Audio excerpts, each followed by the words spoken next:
सबको मेरा नमस्कार। आज शनिवार है। इस दिन हम समसामयिक विषयों पर चर्चा करते हैं। हम इस बात पर चर्चा करते हैं कि जो मुद्दे वर्तमान समाज में The जाए, one always have Bluetooth mode. जो आज का जो मुद्दा हम लोगों ने रखा है, ये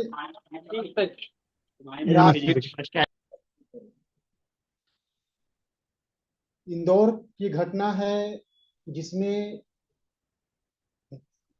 राजा रघुवंशी एक ट्रांसपोर्ट व्यवसायी, जिनकी हत्या मेघालय के शिलोंग में उनकी पत्नी के द्वारा कर दी जाती है। जब से ये मामला घटित हुआ है, ये हत्याकांड हुआ है, तब से यह सुर्खियों में छाया हुआ है। इससे पहले भी इस तरह की बहुत सी घटनाएं घट चुकी हैं, जिनमें पत्नियों के द्वारा पतियों की हत्या की गई है।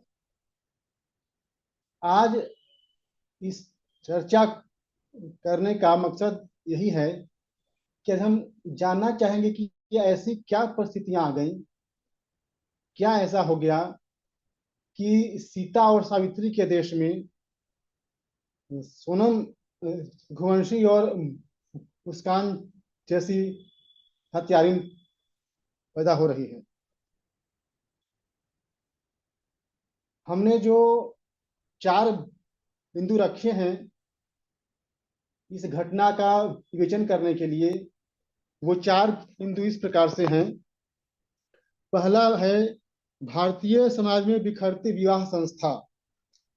दूसरा है परिवार और विवाह संस्था को नष्ट करने में सरकार और न्यायपालिका की भूमिका। तीसरा, मीडिया, साहित्य, चलचित्र आदि का समाज के चेतहनन में भूमिका। और चौथा, विषैला नारीवाद ने कैसे हमारे परिवार व्यवस्था को नुकसान पहुंचाया। ये 4 बिंदु हैं जिन पे हम चर्चा करेंगे और समझेंगे कि जो जो घटना हुई है, ऐसी घटनाएं क्यों हो रही हैं। पहले हम बात करते हैं भारतीय समाज में बिखरती विवाह संस्था। हमारी जो विवाह संस्था रही है, वह काफी अच्छी मानी जाती है। पूरे संसार इसकी सराहना होती है, अकाट्य मानी जाती है, अनूठी हम हमारी परिवार व्यवस्था है। परंतु कुछ सालों से जो हमारी परिवार व्यवस्था है, जो हमारी विवाह व्यवस्था है, जो संस्था है, उसको नजर लग गई है। अब हमारे विवाह संस्था में पहले ऐसी बात नहीं रही। वो पवित्रता, त्याग, समर्पण ऐसे भाव नहीं रहे। एक समय था कि हमारी समाज में संबंध विच्छेद, जिसे हम तलाक कहते हैं, बहुत ही खराब माना जाता था। लेकिन आज के समय में तलाक काफी हो रहे हैं। इसके अलावे शादी के अंदर हत्याएं भी हो रही हैं, विवाहेतर संबंध भी बन रहे हैं, जिससे विवाह संस्था बहुत ही उबाऊ हो चुकी है। लोगों के लिए उसे झेलना मुश्किल हो गया है। हालत यह हो गई है कि अब लोग विवाह करने से कतरा रहे हैं। आज स्थिति यह है कि जो नवयुवक हैं, या अब युवतियां भी हैं, वो भी अब शादी करना नहीं चाहती। अगर ऐसा रहा तो हमारा समाज टूट जाएगा, क्योंकि विवाह संस्था ही वह नींव है, वह फाउंडेशन है जिसपे राष्ट्ररूपी भवन की आधारशिला खड़ी होती है। अगर हमारा नींव, हमारा फाउंडेशन ही बिखर जाएगा, कमजोर होगा, तो फिर हम जो सपना देखते हैं विश्व गुरु बनने का, हिंदू राष्ट्र बनाने का, श्रीमंतो विश्वमार्यम का जो सपना देखते हैं, वो धरा का धरा रह जाएगा। टूटती परिवार व्यवस्था आज इतनी नुकसानदेह हो चुकी है कि इसका असर बुजुर्ग और बच्चों पर भी पड़ रहा है। पहले संयुक्त परिवार व्यवस्था थी, आज एकल है, जिसके चलते विवाह संस्था में बिखराव और ज्यादा हो रहा है। तो हमें आज जानने की आवश्यकता है कि ये विवाह संस्था बिखर क्यों रही है, विवाह संस्था खत्म क्यों हो रही है। अभी एनसीआरबी का एक डेटा आया है जिसमें रिकॉर्ड है कि 5 सालों में, पिछले 5 सालों में 5 राज्यों से 785 मामले आए हैं, जिनमें पतियों की हत्या पत्नी के द्वारा की गई या करवाई गई। ये राज्य हैं बिहार, उत्तर प्रदेश, राजस्थान, महाराष्ट्र, मध्य प्रदेश। अब इसमें कुछ लोग कहेंगे कि ये हत्याएं तो पुरुष भी करते हैं। हाँ, करते हैं, लेकिन आज मैं इस चर्चा को मैं अलग तरीके से इसलिए देख रहा हूं कि महिलाओं की सुरक्षा के लिए तो कानून है, राजनीति है, लेकिन पुरुषों की सुरक्षा के लिए अभी वर्तमान में कोई व्यवस्था नहीं है। इसीलिए हमें ये चर्चा करनी पड़ रही है। और ये 5 राज्यों में ये आंकड़े हैं। इसी से समझना चाहिए कि हमारी जो परिवार व्यवस्था कितने खतरे में है। अब बात करते हैं दूसरे बिंदु पे, परिवार और विवाह संस्था को नष्ट करने में सरकार और न्यायपालिका की भूमिका। देखिए, मैं जो बात करूंगा वो 2014 के बाद की बात करूंगा, क्योंकि मैं जो आंकड़े लूंगा, मैं जो आपके सामने विचार रखूंगा, इन 11 सालों में जो समाज हो रहा है, हम उसी पे हम बात करेंगे। देखिए, 2018 में इटली का रहने वाला एक ईसाई, जिसका नाम है जोसेफ साइन, वह सुप्रीम कोर्ट में एक याचिका डलवाता है कि जो विवाहेतर संबंध हैं उनको अपराध की श्रेणी से बाहर कर दिया जाए। 2018 में हमारी सुप्रीम कोर्ट ऑर्डर देती है कि अब से विवाहेतर संबंध अपराध नहीं है। तब से मैं देख रहा हूं कि विवाहेतर संबंधों की और आ गई, और इसके अलावे जो हत्याएं हो रही हैं, जो तलाक बढ़ रहे हैं, वो बहुत ज्यादा हो रहे हैं। पहले कानून के भय से लोग इस तरह के संबंध में जाने से डरते थे, लेकिन अब लोगों के मन में बात बैठ गई है कि अब ये गलत है नहीं, तो इसमें बेतहाशा वृद्धि हुई है। देखिए, इसके अलावे 2-3 जो फैसले आए हैं, जो वर्डिक्ट आए हैं, मैं उसका उल्लेख करना चाहता हूं। एक फैसला आया है पंजाब एवं हरियाणा हाई कोर्ट का। वह क्या कहता है कि अगर पत्नी पति की हत्या करती है, अगर पत्नी पति की हत्या करती है तो इसके बावजूद भी वह पेंशन की हकदार है। अब बताइए, हत्या करने के बाद भी वो पेंशन की हकदार है। जो दूसरा फैसला आया है, बॉम्बे हाई कोर्ट ने कहा है पति अपंग या भिखारी हो तभी उसे भत्ता देना होगा। अभी सुप्रीम कोर्ट ने कहा एक और फैसले में कि अगर पत्नी नाजायज संबंध से औलाद पैदा करती है तो पति उसका डीएनए टेस्ट नहीं कर सकता, उसे अपना संतान मानना पड़ेगा और संपत्ति में हिस्सा देना पड़ेगा। अब बताइए, जो इस तरह के जो फैसले हैं ये सारे 2018 के बाद ही आए हैं, और इससे और ज्यादा अनैतिकता फैली है, चित्रहीनता फैली है समय स्त्रियों के बीच में। एक बात और यहाँ कहनी है कि इसमें मैं सरकार को भी बराबर का दोषी मानता हूं।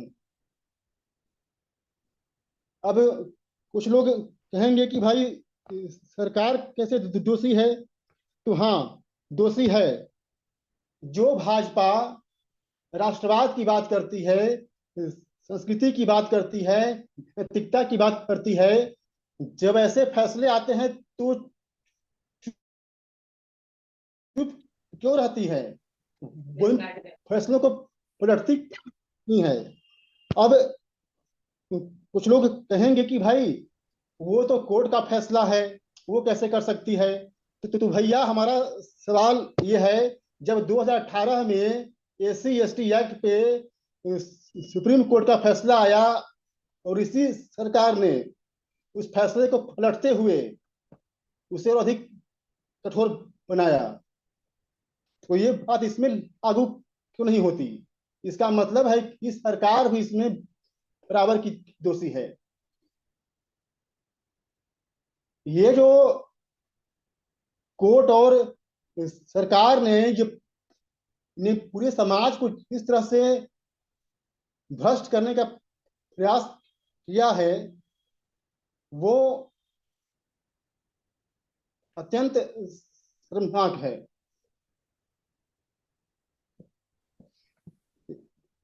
इसमें एक बात हमें और कहनी है कि जो हाँ, तीसरा जो बिंदु है, मीडिया, साहित्य, चलचित्र आदि का समाज के चित्रहनन में भूमिका। देखिए, जो आज का मीडिया है, जो फिल्में हैं, जो चलचित्र हैं, उनका भी बराबर का योगदान है इस चरित्र हनन में। आज ऐसी बहुत सी वेब सीरीज हैं, शॉर्ट्स फिल्म हैं, जिनमें दिखाया जाता है कि पत्नी एक्स्ट्रा इंटरफेयर है। यहाँ तक कि वो हत्या करती है तो उसे भी जस्टिफाई किया जा रहा है। दिखाया जाता है कि वो इतनी शोषित थी, पीड़ित थी कि उसने अपने पति की हत्या कर दी, उसको जस्टिफाई किया जाता है। जब ये चीजें हमारे समाज में जाएंगी तो उसका असर तो होना नहीं है। एक फिल्म आई थी, दिलवाले दुल्हनिया ले जाएंगे। उस फिल्म में क्या दिखाता है कि शाहरुख खान एक छिछोरा है, वो पैशनेट है, वह किसी लड़की से प्रेम करता है। जब हम ऐसे लोगों को, ऐसे लोगों का मनमंडन करेंगे समाज में फिल्मों के माध्यम से, तो फिर दोष किसका है?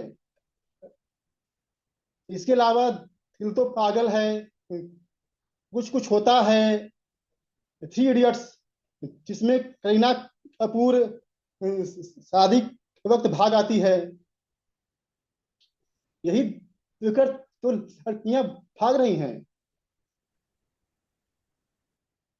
तो अगर चरित्रहीनता के लिए इनको दोषी माना जाए तो क्या आपत्ति है?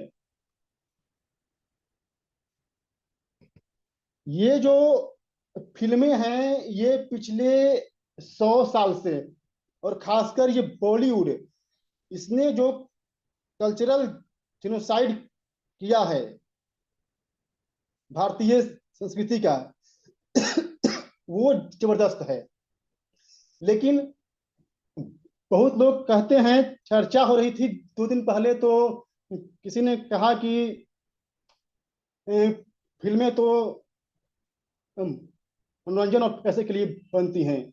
हाँ, ये बनती हैं, लेकिन लेकिन यह बात उतनी ही सही है कि फिल्में बनाने के पीछे जो एजेंडा होता है वो समाज को भ्रष्ट करना होता है। इसके अलावे जो हमारे मनोविज्ञान पे जो प्रभाव पड़ता है उसे हम कैसे रोक सकते हैं?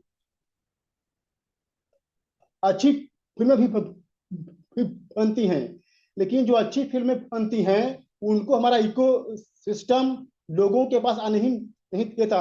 जो फुहड़ फिल्में होती हैं उन्हीं को इको सिस्टम प्रमोट करता है। हमें इस पे भी विचार करना चाहिए। जो चौथा है वह है विषैला नारीवाद। ये जो विषैला नारीवाद है, हम इस पे हम बात करेंगे।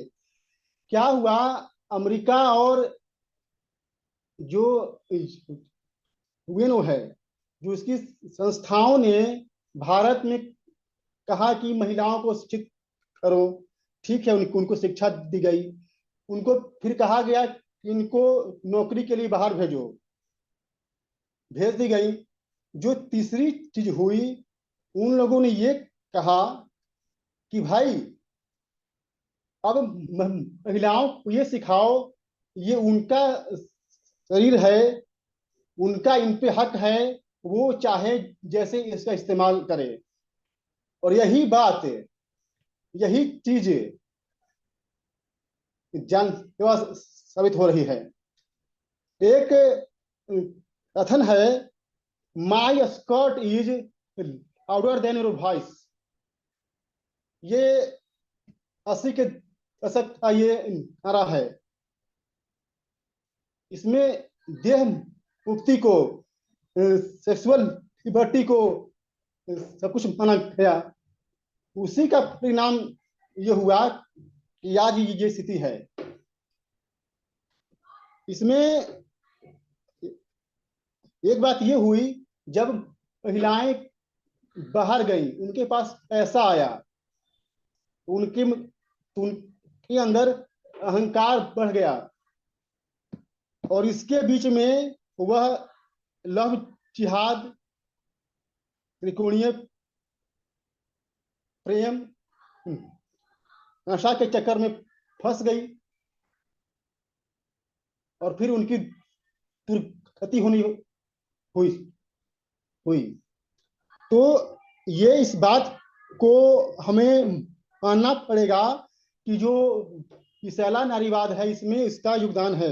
एक बात और कहना चाहता हूं, जो नारीवादी हैं वो तर्क दे रहे हैं कि सोनम किसी और से प्रेम करती थी,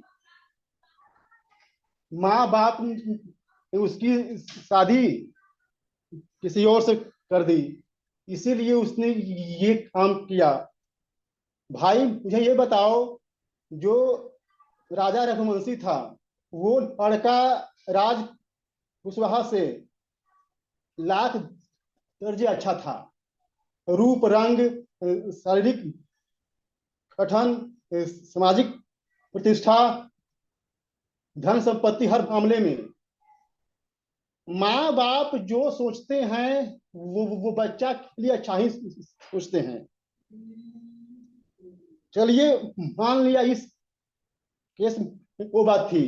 जो मुस्कान ने जो सौरभ के साथ किया, वो क्या था? वो तो साथी उसकी मर्जी से थी, उसे उसने क्यों मारा? तो भैया बात ये नहीं है पसंद नापसंद की, बात है चरित्रहीनता की। अगर जब ऐसी उल्टाएं समाज में पैदा होंगी तो यही होगा। एक बात और कहता हूं, हमने समस्या की बात की, अब मैं समाधान की बात करता हूं। पहला, एकजुट होकर न्यायालय और सरकार के फैसलों का विरोध करें। दूसरा, जेंडर न्यूट्रल कानून बनाएं। और तीसरा, जो इस तरह की फिल्में, शॉर्ट फिल्म, वेब सीरीज बनती हैं, उनका विरोध करें। जाते जाते एक बात मैं कहता हूं कि लोग कहते हैं कि अरे विवाह संस्था तो लगभग खत्म हो चुकी है, इसे खत्म हो जाने दो। ठीक है, आप खत्म कर दीजिए, लेकिन एक बात बताइए, जब समाज में त्याग, धैर्य, समर्पण भावना ही नहीं रहेगी, तो आप कैसे भी संबंध रखिए, वो सफल नहीं होगा। आप लोगों ने मेरी बात को सुना, इसके लिए आपका धन्यवाद।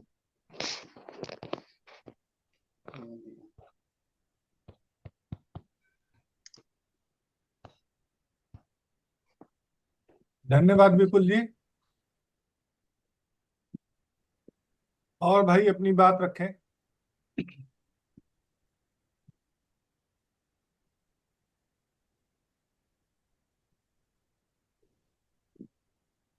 शुरू करिए कोई।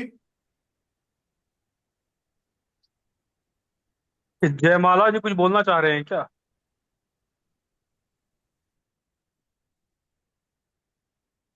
बंद है भाई।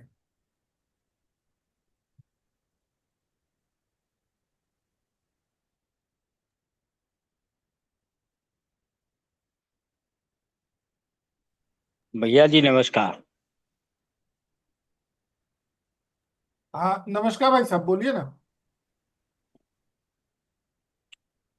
आज का समसामयिक विषय बहुत सुंदर है और इस प्रकार के विषय पर समग्र चर्चा होनी चाहिए।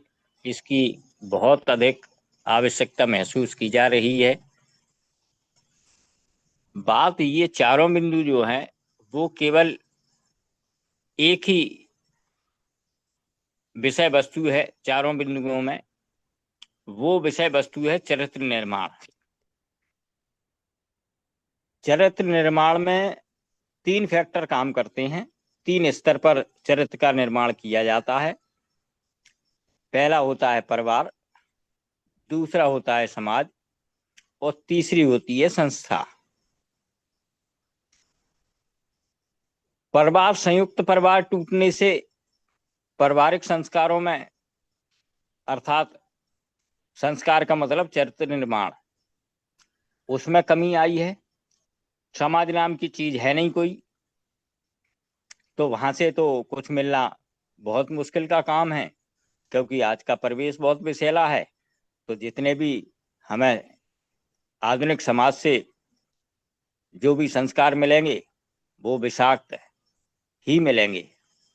और शिक्षा की दुर्दशा शासन ने कर रखी है, क्योंकि जब तक शिक्षक को कोई अधिकार नहीं होंगे तब तक वो सख्ती से अपनी बात को समाज तक पहुंचाने में सक्षम नहीं होगा। ये मूल कारण है।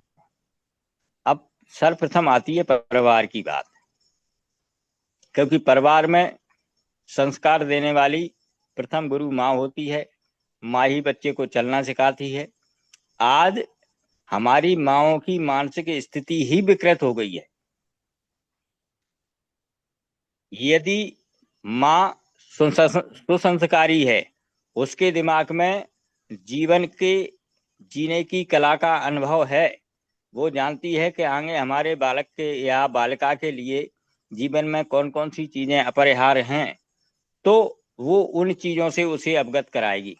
लेकिन आज हम अपने समाज में ज्यादातर माँओं को देखते हैं कि वो अपनी बच्ची को पढ़ने लिखने के नाम पर, भाई पढ़ाई लिखाई पहले भी ऐसा नहीं था कि भारतीय समाज में पहले महिलाएं अशिक्षित थीं, समझदार नहीं थीं, बहुत पढ़ी लिखी थीं। मंडन मिश्र की पत्नी तो स्वयं शंकराचार्य से टकरा गई थी। वो उन दोनों के, मंडन मिश्र और शंकराचार्य के बीच में न्यायाधीश का काम कर रही थी। तो हम कैसे कह सकते हैं कि भारतीय समाज में नारियों का सम्मान नहीं था या नारियां शिक्षित नहीं थी? आधुनिक समाज में ही शिक्षित हूं, ऐसा नहीं था।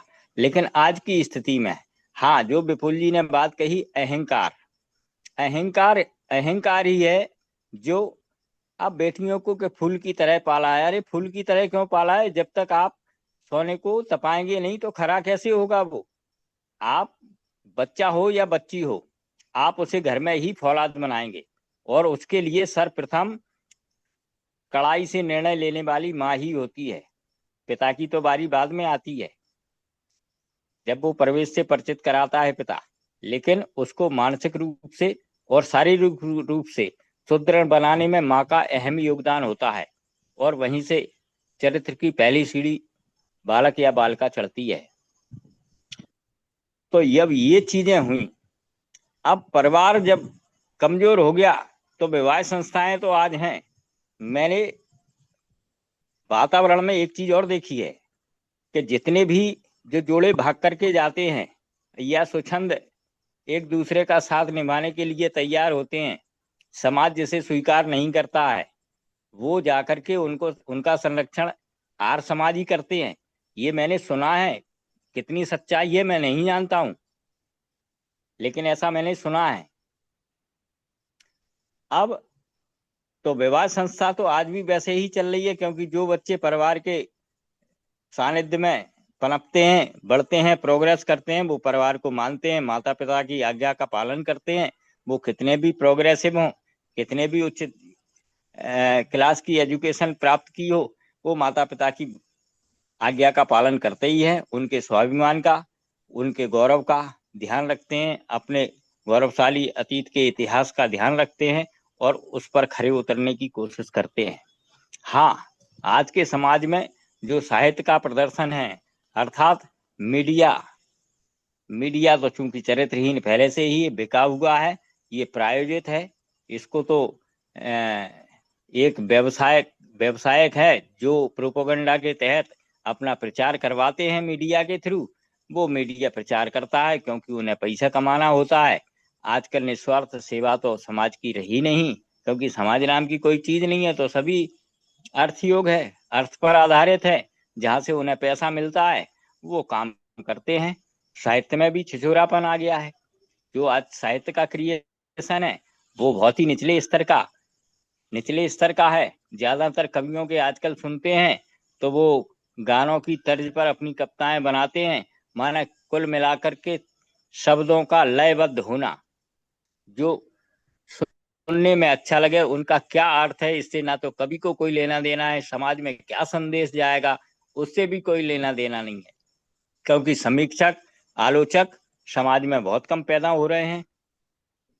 और जो साहित्य लिखा जा रहा है उसी में से हमारे, क्योंकि बुद्धि तो वही है, विचार तो वही है, और जो विचार लोग पसंद करते हैं उसी को, छिछोरापन को हमारे चलचित्रों में दर्शाया जा रहा है। बहुत कम है जो सामाजिकता पर आधारित सीरियल आते हैं या फिल्में बनाई जाती हैं। कुछ फिल्में बनी हैं, उनको लोगों ने सराहा है और उनको फॉलो भी बहुत लोगों ने किया है। समाज ने उनको निश्चित रूप से पारितोषिक भी दिया है, बहुत कमाई की है ऐसी फिल्मों ने। और चूंकि जब घर के अंदर बच्ची से कोई काम नहीं कराया जाता है तो उसकी आदत में नहीं होता है काम करना, कि किसी को भी एक लोटा पानी पिलाए या किसी के सानिध्य में रह करके वो काम करे। और जब ससुराल जाती है बेटी तो निश्चित रूप से उसे दूसरे परिवार में एडजस्ट करना ही पड़ता है, अपनी कुछ आकांक्षाओं को, महत्वाकांक्षाओं को दबाना पड़ता है, क्योंकि वो एबिलिटी या वो उतने संसाधन उस परिवार के अंदर नहीं होते हैं। तो जो जितने संसाधन उस परिवार के अंदर हैं, उन्हीं सीमित संसाधनों के साथ अपना जीवन यापन करने के लिए बाध्य होना पड़ता है। और कई लड़कियां ऐसी होती हैं जो इसको स्वीकार नहीं करती हैं, वो बिगड़ जाती हैं, चरित्रहीन हो जाती हैं, या उनको जहाँ से उनकी आकांक्षाएं पूरी होती हैं उस तरफ प्रवृत्त हो जाती हैं। तो उनके लिए ना तो पति का कोई मान है, ना ससुराल का कोई मान है, ना अपने मायके का गौरव का ख्याल है। तो इस कारण से समाज में बहुत सारी अव्यवस्थाएं पैदा हो रही हैं। मूल कारण शिक्षा का है, क्योंकि शिक्षा में जब तक दंड भय नहीं होगा तब तक कौन समाज शिक्षक को मानेगा। तो आजकल ये समाज ने शिक्षक को बिना डंका बिच्छू बना के रखा है, और जब तक ऐसा चलता रहेगा, जब तक शिक्षा के मूल्यों में परिवर्तन नहीं होगा, शिक्षक को मान्यता, समाज में मान सम्मान नहीं मिलेगा, उचित स्थान नहीं मिलेगा, तब तक इसमें कोई सुधार आने की गुंजाइश नहीं है। मैं इसी के साथ अपनी बात को विराम देता हूं। अन्य लोग अपने विचार रखेंगे। धन्यवाद।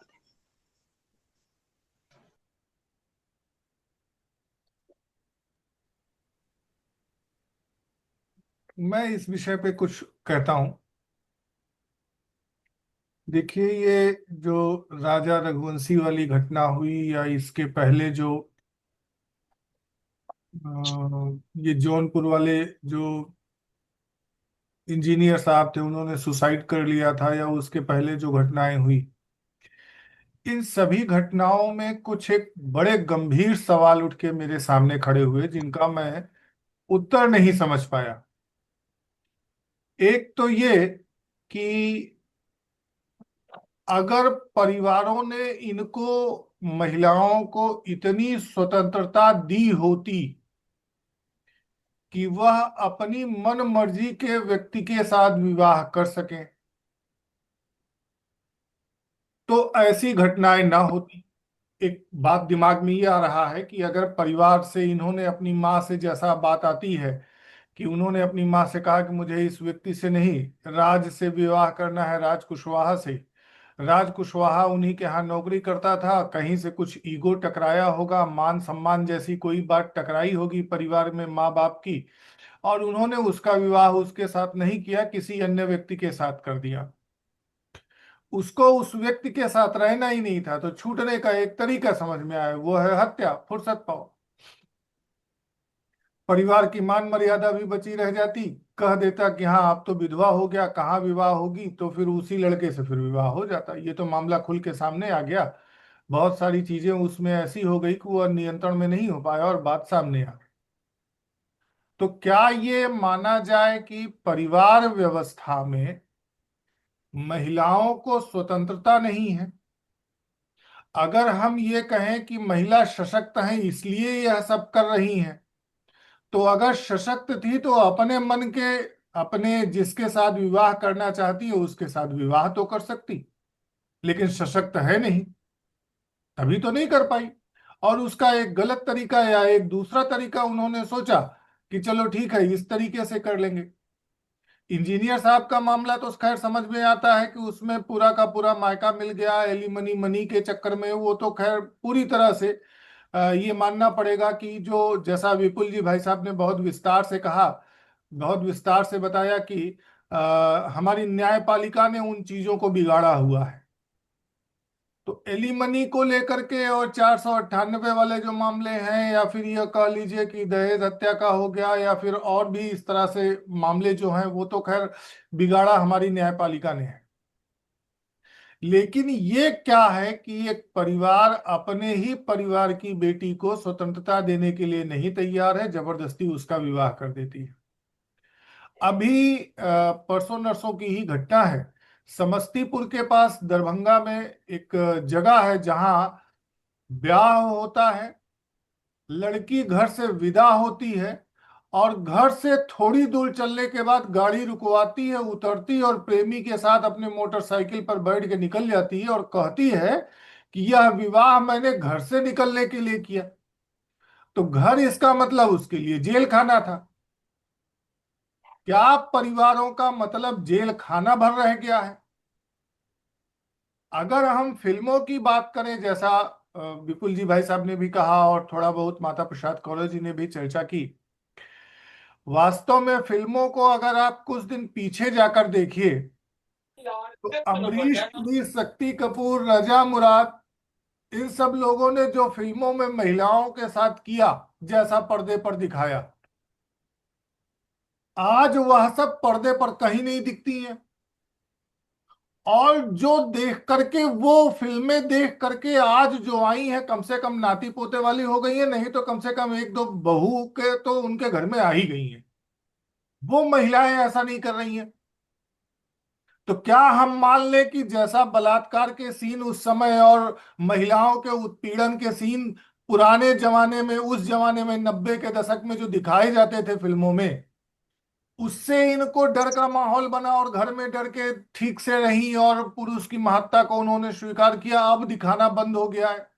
अब उतनी अश्लीलता फिल्मों में कम दिखाई जा रही है, या यह कह लीजिए अश्लीलता का मायने बदल गया है। पहले बलात्कार दिखाते थे, अब वह स्वेच्छा से कपड़े उतार रही हैं। पहले एक विलेन उतारता था उनके कपड़े, अब खुद से उतार रही हैं। तो कहाँ मामला गड़बड़ हो रहा है, ये बहुत गंभीरता से सोचना होगा। हम सीधे सीधे महिला सशक्तिकरण के नारे को झूठा नहीं कह सकते। अगर झूठा है तो अपने मन से विवाह क्यों नहीं कर पाई? अगर सच्चा है महिला सशक्तिकरण का नारा, तो फिर सुप्रीम कोर्ट या फिर कोर्ट इस तरह से बैठा हुआ, इस तरीके से क्यों उनको अगिया बैताल बना रहा है कि नहीं, हमको एलिमनी करोड़ों में चाहिए। एक बार विवाह कर लिया तो लड़के वाले ने अगर पैसा मांग लिया तो उसको दहेज का लोभी बता दिया और दुनिया भर की कहानी उसके बारे में एफआईआर कर दी, उसको सामाजिक रूप से बदनाम कर दिया, जेल भेज दिया। और जब घर ब्याह के आ गई तो संपत्ति में हिस्सा चाहिए। जमालपुर का ही तो वो वीडियो था जहां एक लड़की अपने पति से एक मोटी रकम लेती है और बड़ा खिलखिला के हंसते हुए दस्तखत करके मुक्त कर देती है कि तुमने तलाक दे दिया, तुमने पैसा तो भर ही दिया, अब मेरे पास पैसा आ गया, मुझे इस विवाह बंधन की क्या जरूरत, मैं तो फिर देखूंगी कोई दूसरा। सशक्तिकरण का एक तरफ यह दुष्प्रभाव है, दूसरी तरफ यह स्थिति है। हम कहाँ तक चीजों को समझ पा रहे हैं, कितना गहराई से उधेड़ पा रहे हैं चीजों को, यह भी हमें देखना होगा। मैं थोड़ा सा चर्चा एक तरफ एकांगी होती जा रही थी, इसलिए मैंने ये बातें कही।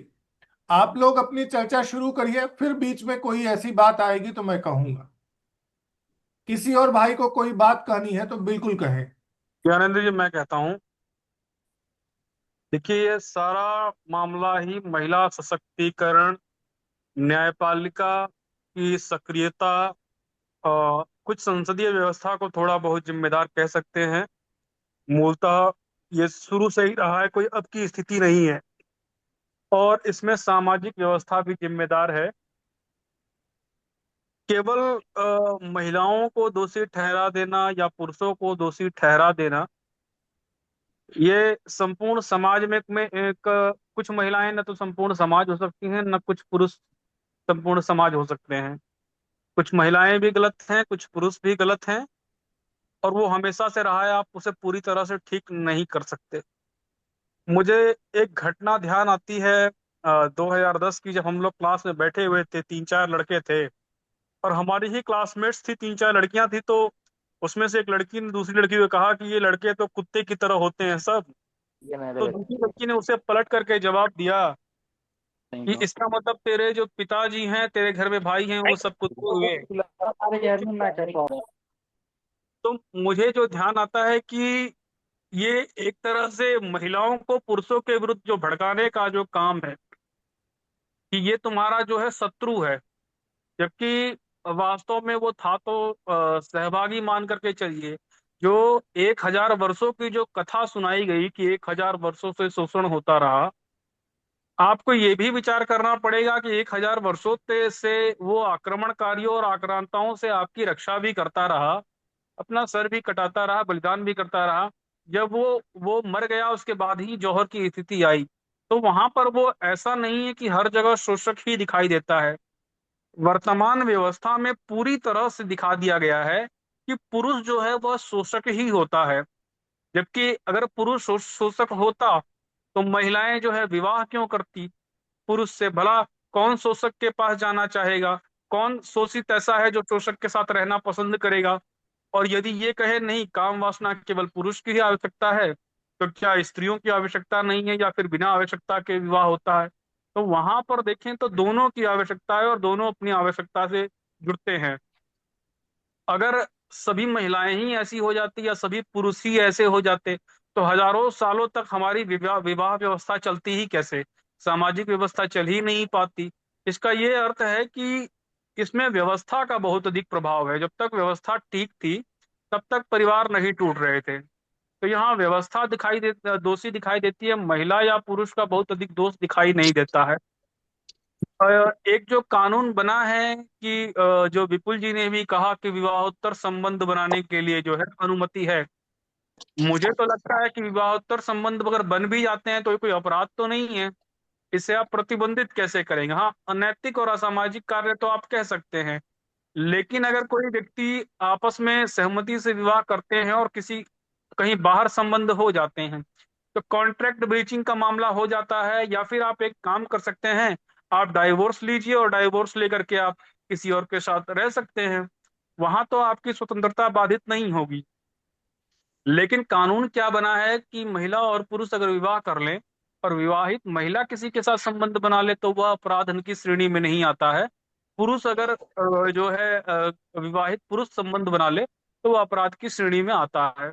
मुझे लगता है कि चाहे महिला हो या पुरुष हो, दोनों ने आपसी सहमति से विवाह किया है। और दोनों को आपसी सहमति से अगर नहीं रहना है, एक साथ नहीं रह सकते, तो दोनों जो है अपना अपना जो है अलग हो जाए सहमति से। या फिर समाज जो है इस प्रकार के लोगों का बहिष्कार भी कर सकता है, लेकिन आप दंड तो नहीं दे सकते हैं। हाँ, अगर कॉन्ट्रैक्ट ब्रीचिंग का मामला होता है तो उसमें आप कंपनसेशन जरूर कर सकते हैं कि अगर ऐसा कोई मामला आता है तो हम इतना कंपनसेट करेंगे आपको, या कुछ भी और कंपनसेशन या कोई और विधि तो बनाई जा सकती है उसके लिए। लेकिन आप किसी को बलपूर्वक साथ नहीं रख सकते। दूसरी बात है कि अगर आपकी आवश्यकताएं पूरी नहीं हो रही हैं तो आप किसी और के साथ जा सकते हैं।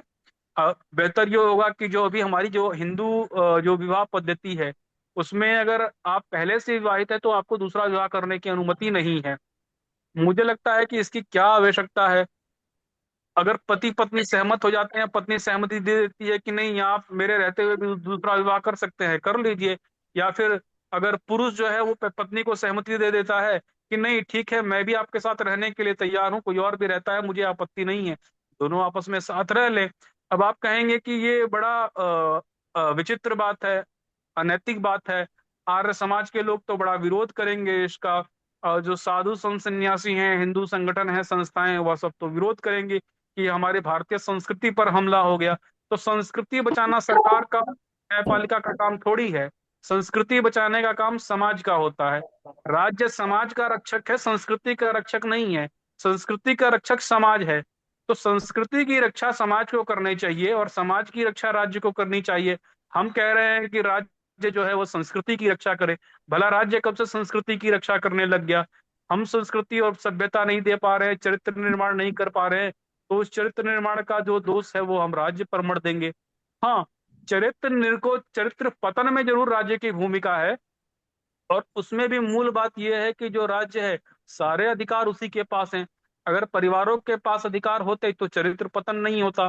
ग्राम सभाओं के पास अधिकार होते, समाज के पास अधिकार होते तो चरित्र पतन नहीं होता।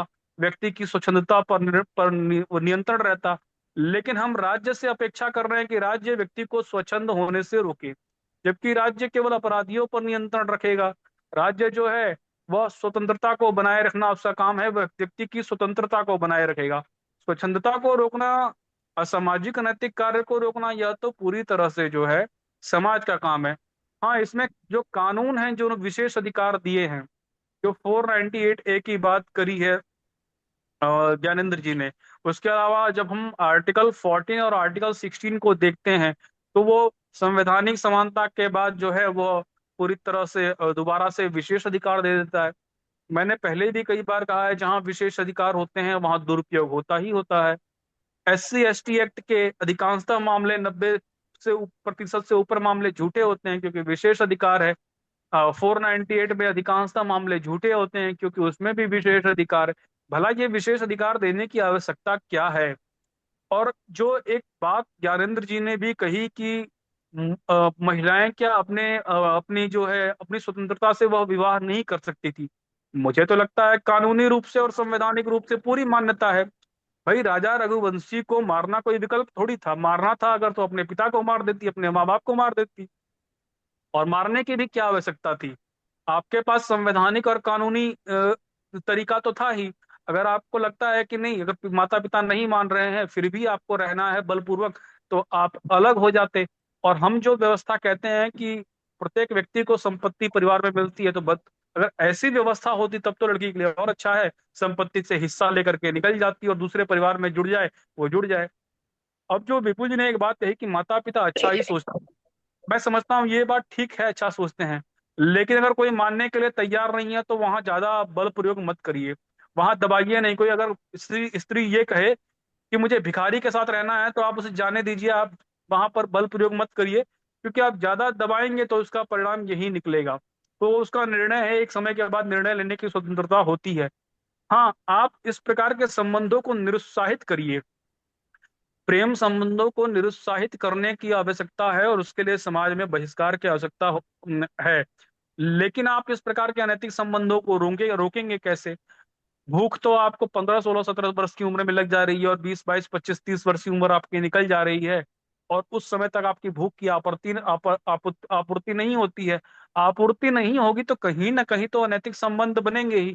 अगर उस लड़की के उसके पिता के कर्मचारी से अनैतिक संबंध बन गए तो शारीरिक भूख थी, वासना थी, संबंध बनेंगे, उसे आप बलपूर्वक नहीं रोक सकते हैं।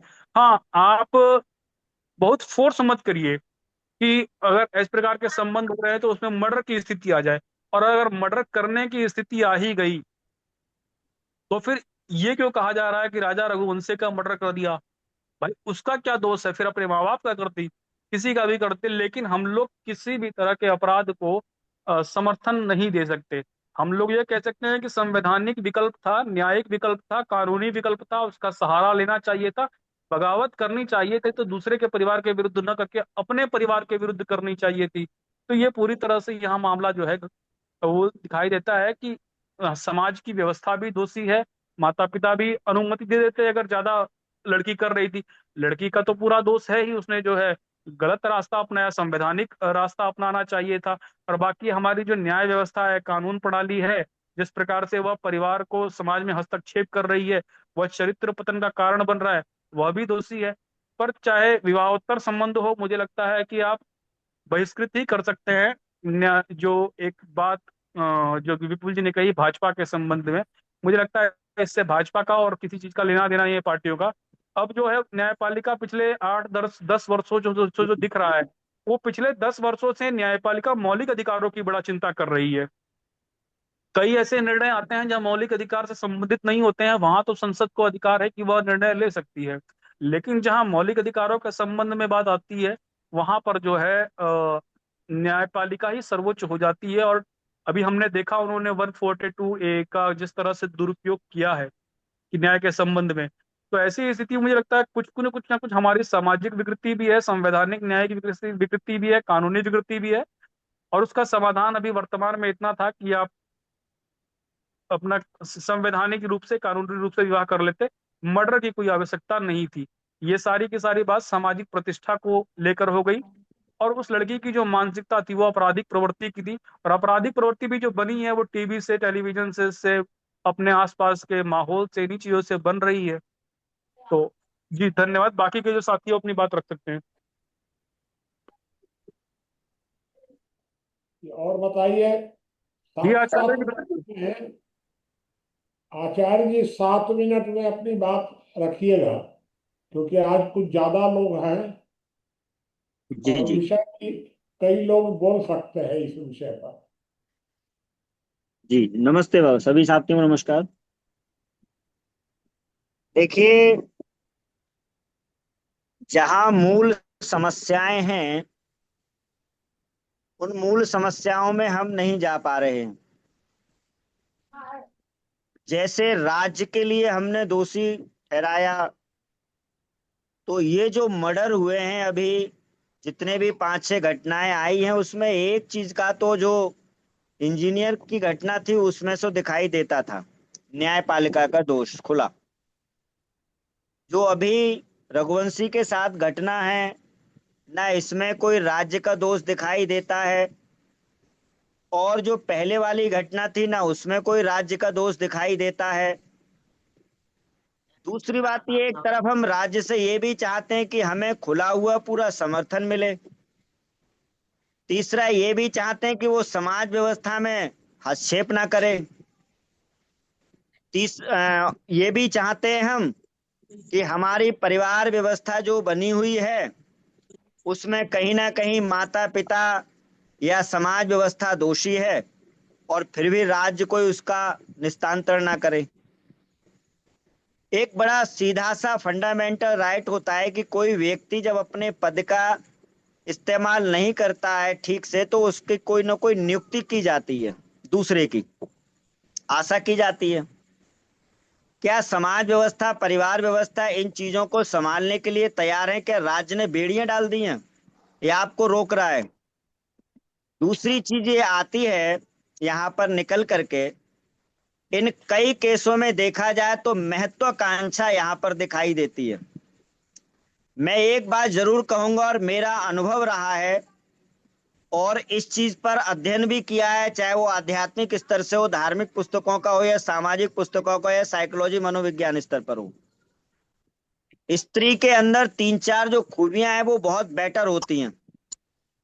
पहली बात तो ये है कि जब उसका कोई शारीरिक संबंध किसी के साथ बनता है तो वो अंतिम समय तक उस व्यक्ति के साथ रखना चाहती है 95%। इसमें मैं सिद्ध भी कर सकता हूं, प्रत्यक्ष प्रमाण भी दे सकता हूं, और जो महिलाएं उनकी गवाही भी दिलवा सकता हूं समाज से।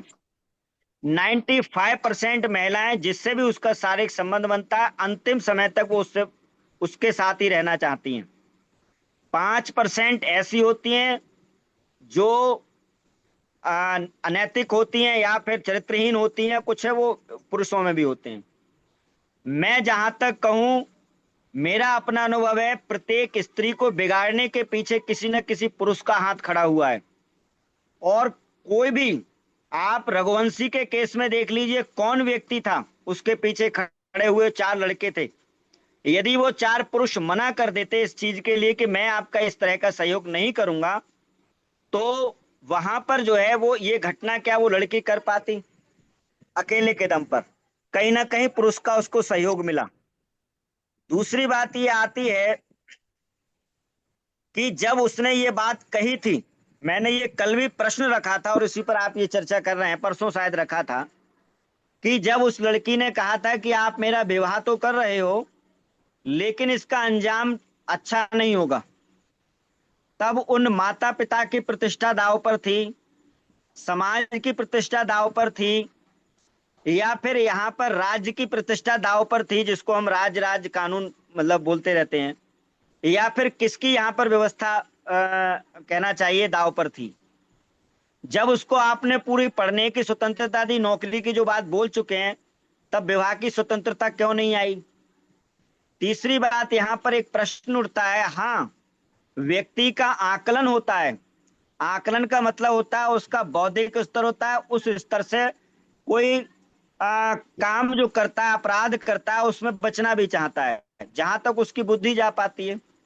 इसको तो कोई जायज ठहराएगी नहीं, ना सेटिस्फाई करेगा कि मर्डर करना या बल प्रयोग करना, हिंसा करना कहीं तक ठीक है, परंतु उसने सोचा इस चीज के लिए, उसकी जो एक अपनी सोच बनी, एक अपना माइंड सेट हुआ। दूसरी बात एक आती है यहाँ पर निकल करके कि जिस समय वो नेवी में, मैं उसका नाम भूल रहा हूँ, उसका जो मर्डर हुआ था, वहां पे तो केवल एक ही स्तर मिलता है और वो स्तर मिलता है धन का और भोग का। जब वहां धन और भोग का स्तर मिलता है कि मैं इसको मार करके और इसकी सारी संपत्ति जो है, और वहां एक स्तर और भी मिलता है कि वहां तो स्वेच्छा से विवाह किया गया था, यानी लव मैरिज शादी हुई थी, तब उस शादी का टूटने का कारण क्या था? तो ये माइंडसेट होता है व्यक्ति का, और माइंडसेट के आधार पर ना कोई कानून व्यवस्था काम कर सकती है, ना कोई समाज व्यवस्था काम कर सकती है, ना कोई संस्कार काम कर सकता है, ना किसी तरह का कोई चरित्र निर्माण का कार्य कर सकता है। व्यक्ति का, हाँ, प्रयास करते हैं, प्रत्येक व्यक्ति प्रयास करता है कि बच्चे अच्छे बने और वो हो, लेकिन कहाँ कब कौन बिगड़ जाए, कहाँ पर किसकी स्थिति क्या आ जाए, कौन निर्णय ले ले, वो एक अलग तरह की उसकी अपनी माइंडसेट बनता है, उसकी अपनी सोच बनती है, तहत स्थिति पे उसका निर्णय पड़ने होता है। दूसरी बात एक और आती है कि जहां तक जो आर्य समाज की बात है, दो लोगों ने नाम लिया आर्य समाज का। मुझे बड़ा खेद होता है ब्रजेश जी से भी ये कहते हुए कि उन्होंने तो उसको समझा और पढ़ा और लिखा है और जुड़े हुए भी हैं।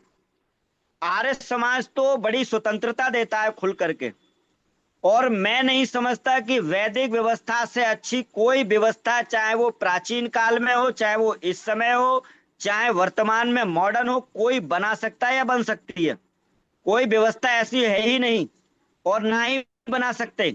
मैं इस पर डिबेट करने के लिए तैयार हूं। दूसरी बात यह, पूरा विषय रखने के लिए तैयार हूं। विवाह के 3 उद्देश्य हैं, आज भी हम उन 3 उद्देश्यों के आधार पर चलते हैं। उन 3 उद्देश्यों के लिए यदि हम रखते हैं सामने, तो क्या कोई व्यक्ति उनसे निगलेक्ट कर देगा? निगलेक्ट कर ही नहीं सकता। एक बात आई थी कि आर्य समाज जो विवाह करा देता है, मतलब इधर उधर से जाते हैं और मतलब आर्य समाज ही उनका संरक्षण करता है। ये बात बड़ा आरोप है इस चीज का। आरोप इस तरह से आरक्षण संरक्षण नहीं करता। वो वहां पर जैसे कोर्ट में विवाह को मान्यता मिली है, इसको लव मैरिज जो शादी होती है इसको बोलते हैं कोर्ट मैरिज या लव मैरिज, तो उसको उसी तरह से आर्य समाज को ये अथॉरिटी है कि अब आप एक एक एक और जी, अथॉरिटी है कि वो विवाह आपका साथ विवाह जो उनके पास जाते हैं, 2 गवाह हैं उनके पास, लड़की से लड़का से पूछ करके कि आप स्वेच्छा से बालिग हैं, और उनका जो सर्टिफिकेट है, जो कागज हैं, उन सबको देख करके वो उनका रजिस्ट्रेशन कर देता है। वो कोर्ट में भी मान्य होता है। तो वहां गवाह हैं, और ये कोर्ट जो हमारी संविधान व्यवस्था है आज की वर्तमान की, वो भी उसको सेटिस्फाई करती है। तो यहाँ मैं नहीं समझता कि इस तरह की थोड़ी सी कोई है।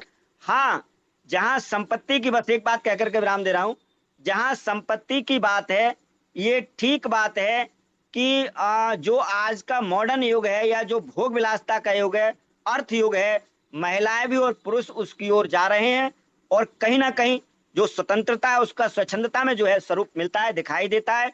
और उस अर्थ युग की यानी भोग का जो है, जहाँ फिल्म की बात आई थी, तो वहां वो इमेजिन लाइफ है, काल्पनिक दुनिया है, तो उस दुनिया को हम उसमें एक रियल लाइफ मान लेते हैं और उधर की ओर बढ़ जाते हैं या कुछ ऐसा सेट हो जाता है। तो ये अर्थ युग है और प्रत्येक व्यक्ति का भोग की तरफ थोड़ा सा जा रहा है। कुछ अपने आप को इस युग में बचाए हुए हैं और कुछ जो है बह जाते हैं, लेकिन ये परसेंट और घटना जो है वो 1-2% ही घटनाएं होती हैं। जी धन्यवाद। जी आचार्य जी, बाकी के साथी उत्तर ये करते हैं। हाँ, नहीं नहीं, बबलू केशरवानी जी हैं, जयमाला सिंह जी और जी हरिश्चंद्र जी।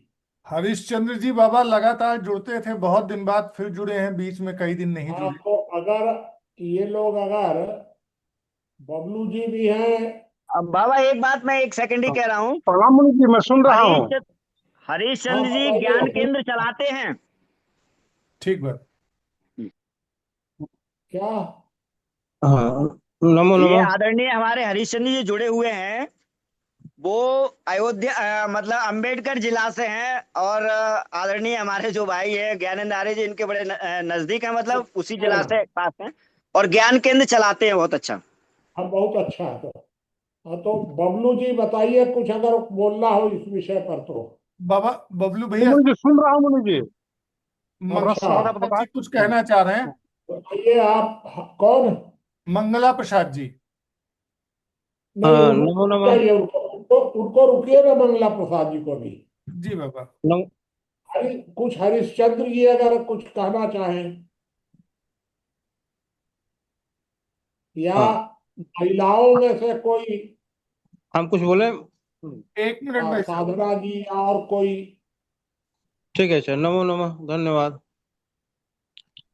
आज का जो विषय है मैं समझ रहा हूँ। देखिए 7 मिनट में मंगला प्रसाद जी, हाँ हाँ हाँ, 7 मिनट आखिरी है। ठीक ठीक ठीक ठीक ठीक। ठीक है। जो आज व्यक्ति का, समाज का जो चरित्र का पतन है, उसमें प्रधान कारण हमको समझना चाहिए, और उसके प्रधान कारण को समझने में ही हर चीज का निदान है। हालांकि राज्य हर क्षेत्र में हर जगह सर्वे सर्वा है, महत्वपूर्ण तो वही है,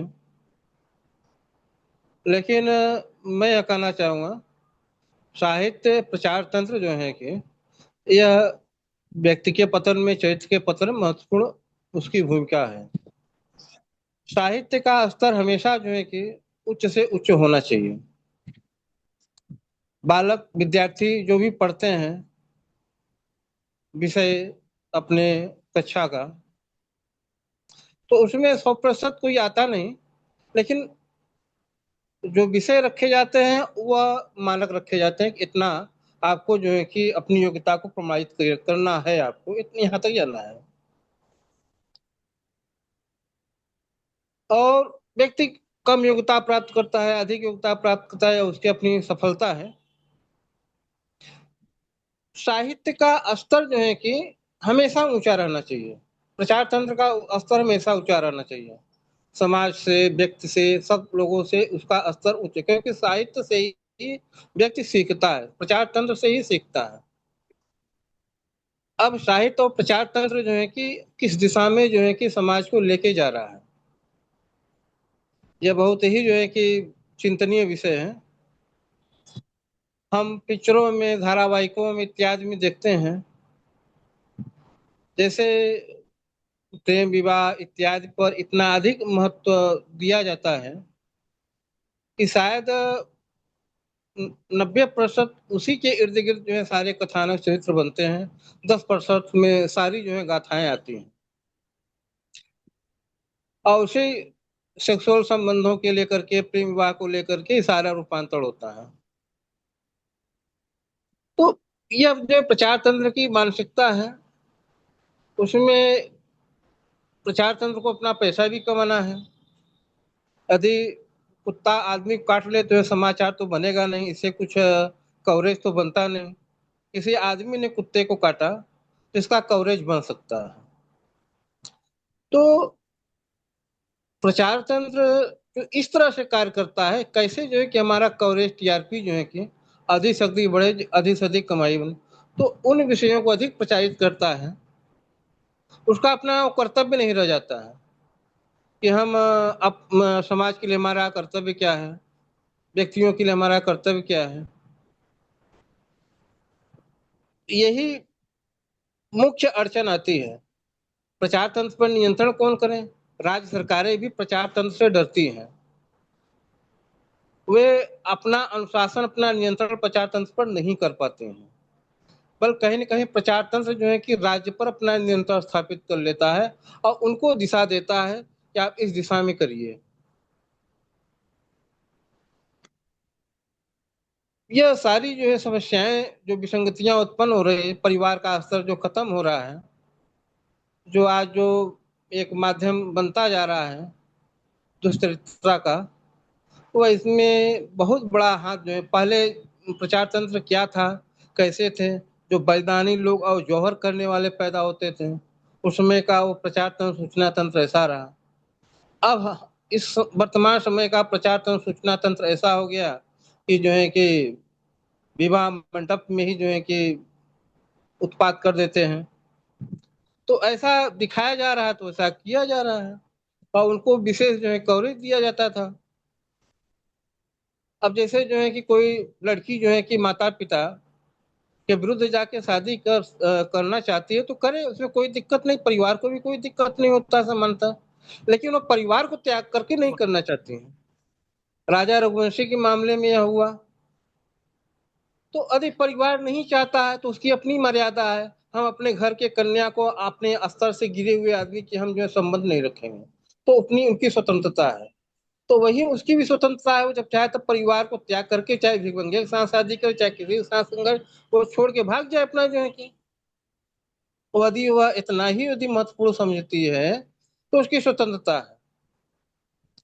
तो इसमें परिवार को, माता पिता को दोष देना अनुचित है कि माता पिता का अपना जो है कि स्वतंत्रता है, उनकी अपनी मर्यादा, उनकी अपनी जो है कि स्वाभिमान है, वो अपने रास्ते पर अपना काम कर रहे हैं, करने दीजिए।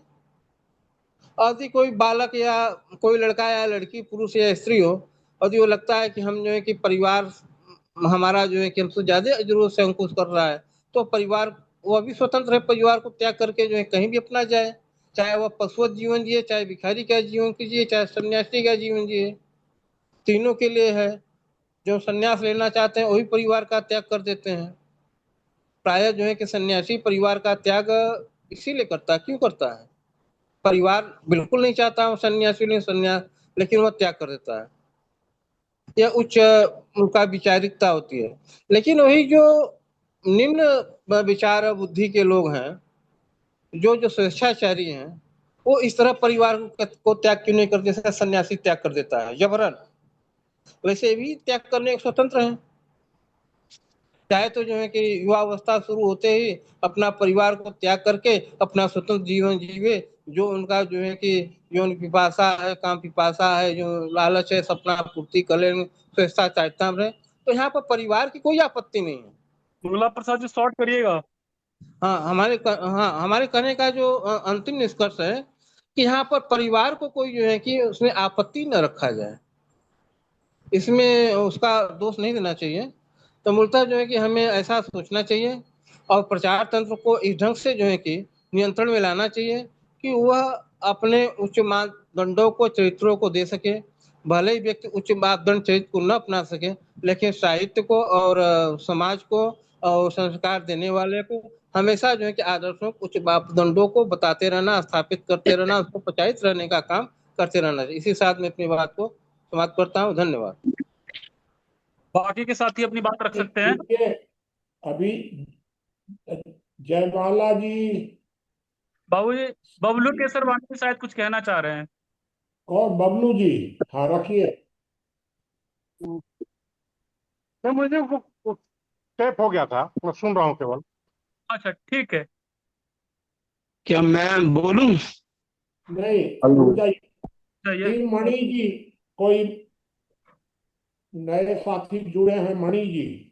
हरिश्चंद्र जी कुछ बोलना चाहें? जयमाल जी, हाँ, जयमाला जी कुछ बोलना चाहें? हाँ बताइए। नमस्कार। जी बताइए जी। Yeah, I am Mani from Tamil Nadu. I would like to learn more from this group, but unfortunately, I am not able to understand the Hindi language. So, if you could share with some English titles, we can understand, and we would like to follow the group's aims and objectives. Actually, I would like to work such kind of groups, but this is the only thing that we are not able to understand the Hindi ji. 2-3 meetings I attend, all are related to spiritual. Really, it is very, very great to hear more information from North. So if anybody would like to translate through English, we can understand and we will follow and we will cooperate whatever the possibilities from here. Thank you, Ji. Thank you very much.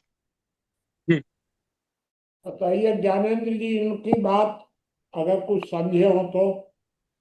बाबू जी, या वो वही बोल रहे हैं कि English में translate करने के लिए कि थोड़ा सा लैंग्वेज का उनका प्रॉब्लम है।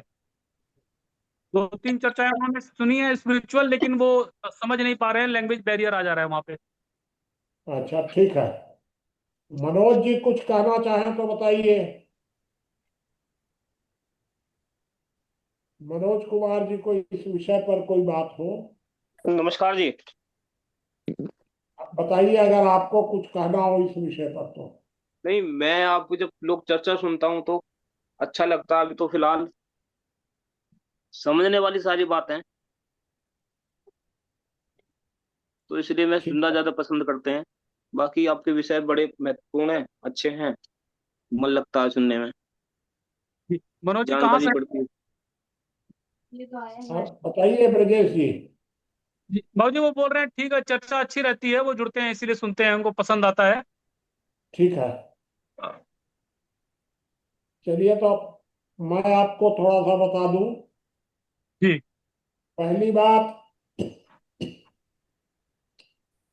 सेक्स को एक प्राकृतिक भूख मानने की जरूरत है। इसका मतलब यह है कि सेक्स को किसी भी प्रकार से, किसी कानून से या किसी सामाजिक व्यवस्था के माध्यम से बलपूर्वक नहीं दबाया जा सकता। अगर आप बलपूर्वक दबाएंगे तो वह एक नेचुरल आवश्यकता है व्यक्ति की, इसलिए उसे किसी भी तरीके से बलपूर्वक रोकना ठीक नहीं है। व्यक्ति के लिए भी, स्वयं के लिए भी रोकना ठीक नहीं है। दूसरों को तो रोकना ही नहीं चाहिए, एक बात। दूसरी बात कि सेक्स को अनियंत्रित नहीं छोड़ा जा सकता, क्योंकि अगर सेक्स को आपने अनियंत्रित छोड़ दिया तो व्यक्ति की स्वतंत्रता तो कायम हो गई, लेकिन सामाजिक व्यवस्था छिन्न भिन्न हो जाएगी। इसका मतलब कि सेक्स को बलपूर्वक नहीं रोका जा सकता, किंतु अनुशासित तो करना जरूरी है। अब ये अनुशासन और स्वतंत्रता, इन दोनों के बीच जब तालमेल नहीं रहता है तब समस्याएं पैदा हो जाती हैं। वर्तमान घटना में भी यही हुआ और हमेशा इस तरह होता ही है। तो एक बात तो ये समझने की है। दूसरी बात, ज्ञानेंद्र जी ने भी कुछ प्रश्न उठाए और भी कई लोगों ने चर्चाएं की। मेरा अपना अनुभव यह है कि वर्तमान समय में 90% लड़के और लड़कियां ये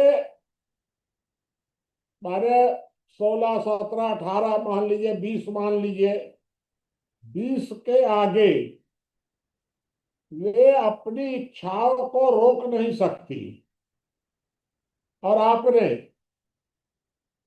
किसी कानून के माध्यम से या अन्य किसी मजबूरी में उनकी सेक्स की प्राकृतिक भूख को रोकने का प्रयास किया है, तो वह जो बांध है, चाहे समाज का बांध हो चाहे सरकार का कानून का बांध हो, वह बांध साल 2 साल तो किसी तरह बड़ी मुश्किल से टिक जाता है। मेरा अपना अनुभव यह है कि अधिकांश घरों के लड़के और लड़कियां ये 20 साल के बाद कहीं ना कहीं उनके अनैतिक संबंध बनते ही हैं। अब आपके सामने क्या मजबूरी है? या तो आप उनकी समय से उनकी व्यवस्था कर दें। एक तरीका हो सकता है कि उनको कहीं इधर उधर जाने की जरूरत ना पड़े, उनकी निष्ठा संदेहास्पद न हो, या थोड़ा सा उनके प्रति आपको आंख बंद करना चाहिए। चलिए भाई, अब इस उम्र में तो ये सब होता है, कोई बात नहीं है, चलिए ठीक है। लेकिन अगर आपने उस प्राकृतिक भूख को पूरा करने का भी प्रयास नहीं किया या नहीं कर सके, और आपने नैतिकता का इतना कठोर बंधन भी लगा दिया, तब तो भाई दोनों बातें एक साथ तो नहीं चल सकती है। आपको आंख तो बंद करना ही होगा। ये बात समझने की जरूरत है। अगर आप कोई बिरले लोग बच जाए वो अलग बात है, अन्यथा सामान्यतया लोग इस तरह की स्थिति में बच नहीं पाते हैं। तो भाई अब इसका अच्छा तरीका क्या है? ना तो आप स्वतंत्रता को छीन सकते हैं और ना आप सामाजिक व्यवस्था को बर्बाद कर सकते हैं। तो इन दोनों के कोई बीच का मार्ग निकालना पड़ेगा। तो इन दोनों का तो बीच का मार्ग यही है कि आप यदि महसूस करते हैं कि हमारे घर के लड़के या लड़कियां वे अपने को इस आधार पर रोक नहीं पा रही हैं, तो अगर रोक नहीं पा रहे हैं तो उनकी आप व्यवस्था कर दीजिए। सरकार को तो सारे कानून हटा ही देने चाहिए। और अगर आपको मतलब ये सारा अधिकार आप परिवार को दे दीजिए, परिवार ये महसूस करेगा कि हमको क्या करना चाहिए अपने लड़के लड़कियों का। एक बात और आप समझ लीजिए कि महिला या पुरुष दोनों में सेक्स की मजबूरी पूरी तरह समान होती है। ये मैं इस बात को कतई नहीं मान सकता कि पुरुषों में अधिक होती है और महिलाओं में कम होती है, या महिलाओं में अधिक होती है पुरुषों में कम होती है। किसी पुरुष में अधिक हो सकती है, किसी महिला में अधिक हो सकती है, और कुल मिलाकर 50-50% है, 49 और 51 नहीं है। ये सिद्धांत बनाने वाले को यह बात समझनी पड़ेगी, यह प्रकृति के द्वारा बनाया हुआ है, इसमें आप कुछ नहीं कर सकते। इसके अंदर इस प्रतिशत को तो कहीं भी नीति निर्धारकों को यह समझना पड़ेगा, एक बात कि यह प्राकृतिक भूख है, और दूसरा दोनों में बराबर है। और बाकी और कई बातें हैं इसमें, तो वो सब छोड़ दीजिए। एक बात ये आती है कि जो वर्तमान घटना हुई, इस घटना में सबसे ज्यादा इसका दुरुपयोग किसने किया? ये जो घटना हुई है, ये कोई एक्स्ट्रा ऑर्डिनरी घटना हुई हो ऐसी बात नहीं है। ऐसी घटनाएं चाहे महिलाएं करती हो या पुरुष करते हो, कोई भी कर सकता है। लेकिन ऐसी घटनाएं पूरे भारत में प्रतिदिन लगभग 1-2 होती हैं, प्रतिदिन। फिर इस घटना को इतना हाईलाइट क्यों किया गया? क्योंकि इस घटना को लाभ उठाने का प्रयास हुआ। पहला, इस घटना से लाभ हुआ है मीडिया को। मीडिया को इस घटना से बहुत लाभ हुआ है, और वो यह लाभ हुआ है कि फिर से समाज में एक धारणा बन गई है कि मीडिया जिस विषय को चाहे वो बहुत ज्यादा हाईलाइट विश्वव्यापी भी बना सकता है, और अगर मीडिया ना ध्यान दे तो किसी बात को, किसी अच्छी से अच्छी घटना को भी वो तुरंत 1-2 घंटे में समाप्त कर देगा। मीडिया की ताकत का एहसास हुआ है। और मीडिया की ताकत का एहसास ही नहीं हुआ है, मीडिया की दुकानदारी को भी हुआ है। एक बात तो ये हुआ। दूसरी बात कि इस घटना से ज्योतिषियों का भी महत्व बढ़ गया।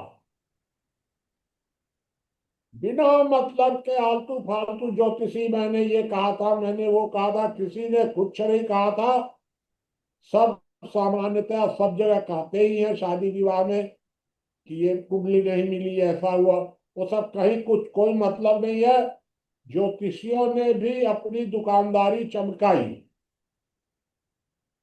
और तीसरा लाभ हमारी संवैधानिक राजनैतिक व्यवस्था को भी हुआ है इससे। इस घटना को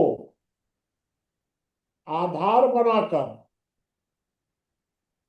इस घटना की खोजबीन और पकड़ना, और अब वो चलता रहेगा। अरबों रुपया, माने अरबों नहीं, इसको आप करोड़ों कह सकते हैं, कई करोड़ रुपया इस व्यवस्था में खर्च हुआ है। मामूली नहीं है कि 100 लोगों की पूरी फोर्स ही लग गई और क्या क्या हुआ। तो किसका पैसा लगा? ये सैकड़ों करोड़ रुपया किसी न किसी का लगा। लगा किसका? तो लगा तो हमारा, आपका। इसमें उनको तो कोई, किसी को कोई घाटा नहीं हुआ है।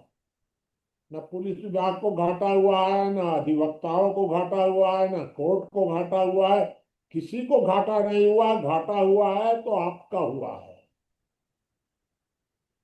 इस प्रकार की घटनाओं को आधार बनाकर हमारी राजनीतिक व्यवस्था भी इसको एक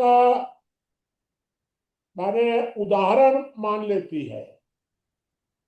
हमारी सरकार, हमारी हमारा पॉलिटिकल सिस्टम इतना मजबूत है कि देखिए पकड़ के ले आया। रोज 2-4 ऐसे केस हो रहे हैं तो कितना पकड़ के ला रहे हैं आप? नहीं ला रहे हैं। तो नमूना, अब इस केस में तत्काल फटाफट न्यायालय भी सक्रिय हो जाएगा और कर कुरा करके और कहेंगे कि बस अपनी पीठ थपथपा देंगे सब एक दूसरे की। ये तीनों जो संस्थाएं हैं, ये तीनों संस्थाएं समस्या पैदा करने में सहायक है और लाभ उठाने का प्रयत्न करती है। आप जरा सोचिए कि मध्य प्रदेश सरकार को इतनी जल्दबाजी क्या थी कि उसने मेघालय सरकार पर इतने सवाल उठा दिए।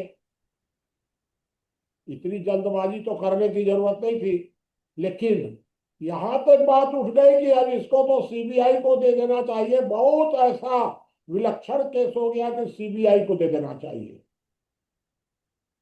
किसी न किसी मध्य प्रदेश सरकार के किसी बड़े नेता का, चाहे लड़का से चाहे लड़की से, कुछ न कुछ परिचय जरूर होगा, अच्छा पारिवारिक परिचय, मित्रता जो भी रही हो।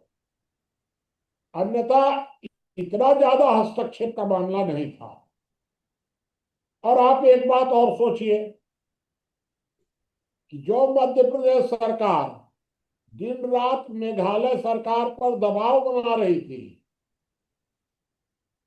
उसी मध्य प्रदेश के उसी इंदौर शहर में वो लड़की 10 दिन 15 दिन रह जाती है और सरकार को पता नहीं चलता है। उसी इंदौर शहर में एक प्रश्न यह पैदा होता है कि अगर हत्या करने के बाद उस लड़की या उसके जो साथी क्रिमिनल्स थे, अगर उनको इतना विश्वास नहीं होता मध्य प्रदेश सरकार पर, तो वे इंदौर में जाकर के कैसे रह जाते? कहीं और कहीं देश भर में छिप जाते। ये सब बातें जो हैं, ये बातें देखिए, मैं इस बात से सहमत नहीं हूं कि परिवार व्यवस्था में इतनी बड़ी बीमारी आ गई है। परिवार व्यवस्था में, अगर परिवार में, हम लोग के भी परिवार हैं, हम लोग भी जानते हैं, हम बहुतों को जानते हैं, अपने परिवार में जानते हैं, औरों को जानते हैं। अगर कोई ऐसी बात कहीं आती है सामने, तो पहला प्रयत्न तो यही होता है कि लड़के या लड़की को समझाया जाए। यह पहला प्रयत्न होता ही है, इसको आप गलत नहीं कह सकते। और अगर ये देख लिए हम कि भाई ये तो दृढ़ है एकदम, तब दूसरा प्रयत्न यह होता है कि चलो भाई तू दृढ़ है तो कर लो। और अगर दूसरा प्रयत्न भी फेल हो गया, तब फिर हम लोग कहते हैं कि तुम्हारा घर से कोई संबंध नहीं है। तो अंत में, लेकिन मुझे ये अंदाज नहीं है, होता था 10 साल पहले, 15 साल पहले, अब धीरे धीरे यह संस्कृति बदल रही है और लोग अनुमति दे रहे हैं धीरे धीरे। तो इस परिवार में भी उसने माता को कहा, माँ ने उसको कहा कि नहीं, ये तो शादी नहीं, इस तरह से नहीं हो सकती है, तो ये तो कहीं भी हम लोग जाति में नहीं करेंगे। तो इतना कह देना कुछ गड़बड़ नहीं था, इतना नहीं था कि उसके लिए कोई बहुत ज्यादा दबाव ही दिया गया। ऐसी कोई बात अभी तक सामने आई नहीं है। इसलिए इस प्रकार की समस्याओं का सबसे अच्छा समाधान तो यही है कि परिवार व्यवस्था पर छोड़ दिया जाए और परिवार व्यवस्था जैसी आवश्यकता लड़के या लड़कियों की समझे उस तरह निर्णय करे, उस पर कोई कानून हस्तक्षेप न करे। यही मैं आपको बताना चाह रहा था। चलिए, अब आप लोग आगे प्रश्न भी कर सकते हैं और 5-5 मिनट अगर किसी को बोलना भी हो तो बोल भी सकते हैं, लेकिन 5 मिनट की सीमा बना करके। मदन जी कुछ कहना चाह रहे थे। तो हाँ जी। वही जी अपने अपनी सीमा में। ठीक है, ठीक है। सभी साथियों के लिए नमस्कार। हमारी जो पारिवारिक व्यवस्था है, मतलब इसको सरकार सरकार और न्यायपालिका कई वर्षों से बिगाड़ रही है। मतलब ये मुनि जी ने कहा कि ये परिवार का मामला है, समाज का मामला है, इसको समाज ही मतलब निपटा सकता है। कितनी एज शादी की लड़की की रखी जाए, कितनी लड़का की रखी जाए, लेकिन समाज को सरकार ने बांध दिया है कि लड़की की जो है उम्र 18 साल से कम ना हो, लड़के की उम्र जो है वो 21 साल से कम ना हो। तो इस तरह से सरकार ने कानून हम पर, समाज पर, परिवारों पर इस देश में मतलब इस तरह के कानून बना दिए सरकार ने, जो कि मतलब जो हमारी मतलब लड़कियां हैं या हमारी बहन बेटियां हैं, इधर उधर चली जाती हैं दूसरों के साथ, वो इसीलिए हो रहा है। ये हमारी सरकार बिगाड़ रही है, क्योंकि मतलब एज निर्धारित करने का कर्तव्य जो है समाज और परिवार का है, न कि सरकार का। न्यायपालिका, ये अगर मान लीजिए कोई लड़की चली जाती है किसी के साथ, तो दोनों तो करती है सरकार, लेकिन कहीं कहीं अगर वो पकड़ में आ जाते हैं तो दोनों का मर्डर कर दिया जाए।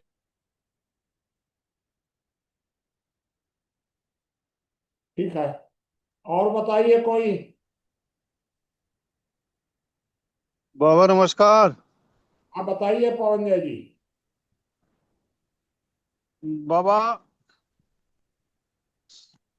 समाज में लड़के और लड़कियों की सेक्स करने की इच्छा 12 साल से 14 साल से पता नहीं कुछ लोग 10 साल से भी कह सकते हैं। सबकी अपनी मनोवृत्ति है, कहने को कोई कुछ कह सकता है, और इसको कुछ लोग भूख की संज्ञा दे देंगे, कुछ हाँ, जो हमारी आवश्यक आवश्यकता बता सकते हैं। लेकिन यह सोच खतरनाक है। यह वृत्ति जो है, यह इसकी एक उम्र है, ब्रह्मचर्य की एक उम्र है, गृहस्थ में प्रवेश करने का एक उम्र है। उससे पहले ऐसी मनोवृत्तियों को अवॉइड किया जाता है, उसे भूख नहीं कहा जा सकता। लेकिन शूद्रवाद का चलन इतना हावी है, जो राजा से लेकर विचारक तक है। विचारक भी शूद्र हैं, जिसे हमारे यहाँ मना किया गया है कि वेद ग्रंथों को वो पढ़ने योग्य ही नहीं। इसीलिए मना किया गया है कि ऐसे ऐसे विचार जो है वह समाज में रेडीमेड पैदा कर देंगे टीवी के जरिए से, प्रचार तंत्र के जरिए से, कि जैसे लगेगा कि अब पैदा हो गया है इंसान तो सेक्स ही सबसे बड़ी आवश्यकता है। और दुनिया के कई देशों में ऐसा हो गया है। बच्चे बच्चियां वो अच्छे डॉक्टर, अच्छे इंजीनियर पैदा ही नहीं कर पा रहे हैं देश, क्योंकि उनके पास पैसे की कमी तो है नहीं, लेकिन वो सेक्स में इतने लिप्त हो जा रहे हैं, संबंधों में इतने लिप्त हो जा रहे हैं कि ना परिवार बना पा रहे हैं और ना अपने शरीर को कुछ कार्य को समर्पित कर पा रहे हैं। तो इन विचारों की ही ये देन है। इन विचारों पे सही दिशा देना होगा। बाकी ये घटनाएं कोई ऐसा नहीं है कि बहुत बड़ी घटना हो जो पहली बार हुआ हो। अपराधी प्रवृत्ति के लोग समाज में होते हैं जो अपराध करते रहते हैं। जब सरकारें सत्ता फेल हो जाती है अपराधियों को दंड देने में, तो बिना मतलब की चर्चाएं करवा करके नौकरों द्वारा ऐसे ऐसे विचार समाज में पैदा किए जाते हैं जो कंफ्यूजन क्रिएट करते हैं बस, और इसका कोई बहुत मतलब नहीं। धन्यवाद। और बताइए कोई।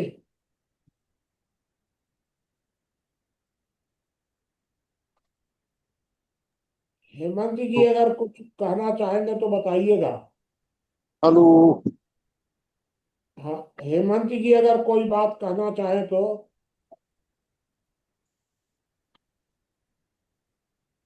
हाँ बताइए मोहन बाबू, 5 मिनट में। सभी साथियों का अभिवादन है।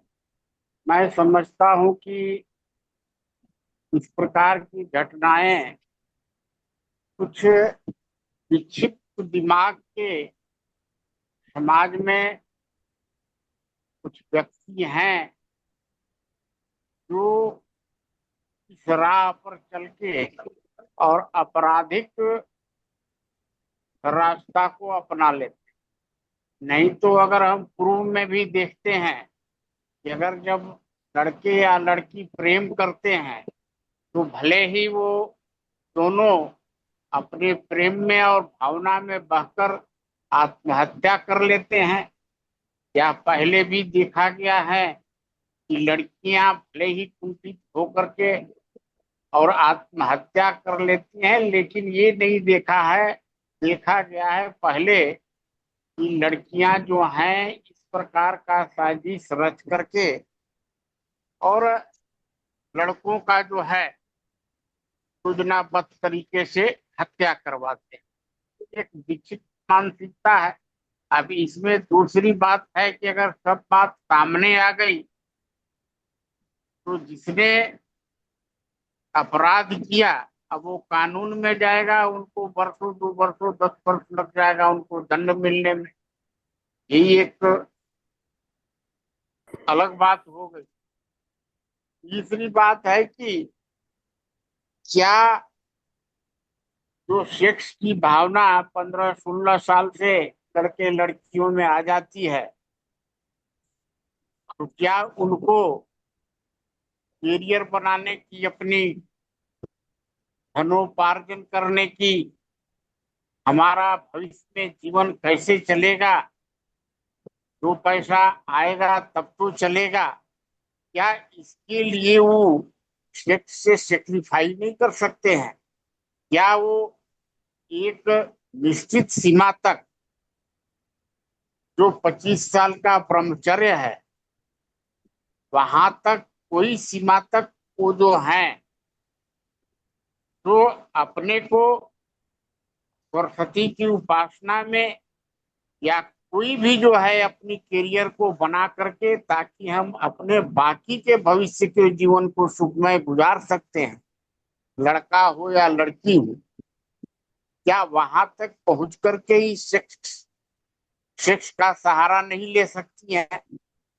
आखिर आप अगर बिना भविष्य के योजना के करियर बनाए हुए अगर गर्त में गिर जाते हैं, तो आपका परिणाम क्या होगा? यही होगा, जेल जाइएगा, दंड खाइएगा। और ये जो इनका है, ये तो बिल्कुल है कि इनकी चरित्रहीनता है। ये कोई एक से, आज अगर उनसे इनकी भौतिक स्वार्थ की सिद्धि नहीं होगी, तो तुरंत फिर दूसरा भी बदल सकते, इनकी कोई गारंटी नहीं है। तो ये कुछ जो है परसेंटेज के विक्षिप्त टाइप के हैं कि ना इनको आगे भविष्य की योजना है, ना जेल जाने का डर है, न समाज से इनकी बहिष्कृत हो जाएंगे इनका डर है, न कभी ये सोचते हैं कि अगर उनके पीछे भी उनके माता पिता के साथ दो चार बच्चे हैं, उनके भविष्य का क्या होगा, उनके लिए हम माता पिता का क्या मदद या हेल्प कर सकते हैं। ये सब जो परिवार की व्यवस्था है, एक जो समाज ने व्यवस्था बनाई है, ये सब चिंतन करने की बात है। ये तो विक्षिप्त मानसिकता है, एक बिना सोचे समझे और ऐसे राह पर जाना है जहां पर कि खाई में गिर जाना है। बस मैं यही बात कहना चाहता हूँ। चलिए, और किसी को कुछ?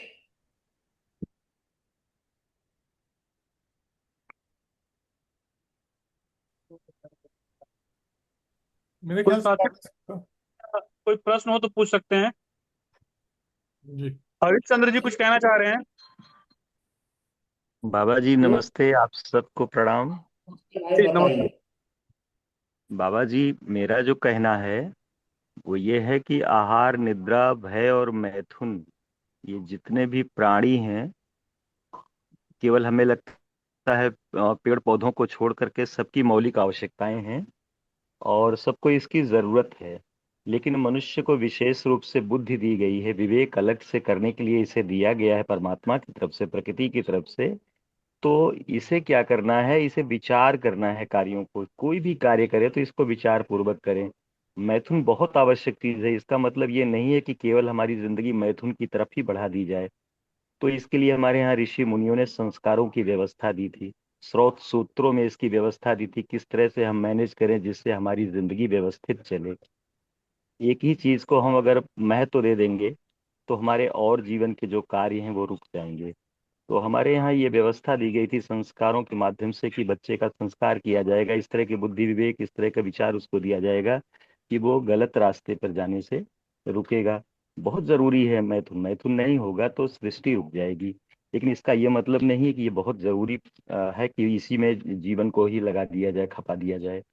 तो हमारे यहाँ ऋषि मुनियों ने इसको रोकने के लिए एक व्यवस्था दी थी कि हम इसको भी थोड़ा बहुत, इसका भी बहुत काम है, लेकिन जीवन को व्यवस्थित भी तो करना है। तो अब क्या है, इस समय स्वच्छंदता है पूरी तरह से। आप देखें, अभी अभी बीच में बात हो रही थी कि टीवी के माध्यम से, अखबारों के माध्यम से जगह जगह इसकी खुली छूट दी जा रही है। और स्वच्छंदता का ही ये मामला है जिसकी वजह से समाज में इतनी सारी विकृतियां बढ़ रही हैं। जो कुछ भी हुआ है उसमें स्वच्छंदता ही है और कुछ है नहीं। राजा रघुवंशी का जो अभी हत्या हुई है, वो चाहती लड़की तो सीधा प्रतिकार कर सकती थी, दूर जा करके अपने पिता को फोन भी कर सकती थी कि मुझे पापा उनके साथ नहीं रहना है या जो भी है। लेकिन वो प्रतिकार घर में ही कर सकती थी, लेकिन उसने प्रतिकार नहीं किया, सीधे उसने अपने हस्बैंड की हत्या कर दी। तो ये सारा केवल मनबढ़ है, मनबढ़पन है और कुछ नहीं, स्वच्छंदता है। अति आज़ादी दी जा रही है, शिक्षा दीक्षा तमाम जो व्यवस्था हमारी चल रही ना, उसमें इतनी आज़ादी दे दी गई है कि आदमी जो मन में आ रहा है सो किए जा रहा है। विवेक का कोई मतलब नहीं रह गया है, कोई अर्थ नहीं रह गया है। आवश्यक, बहुत आवश्यक है मैथुन, मैं मानता हूँ, लेकिन इसका ये मतलब नहीं है कि जिंदगी का यही सारा केवल एक ही फलसफा रह गया और कुछ नहीं। यही स्थिति है। मुझे लगता है कि स्वच्छंद कर दिया गया है पूरी तरह से, और उसी के नाते ये सारी विकृतियां आई हैं।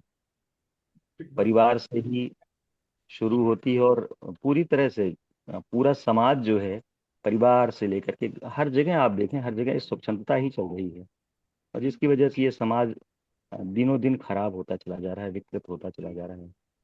हम मूल आवश्यकताओं को कभी नहीं कहते कि ये गलत है। आहार निद्रा भय मैथुन ये तो जीवन का हमारे अंग है, ये तो रहेगा, ये मौलिक आवश्यकता है।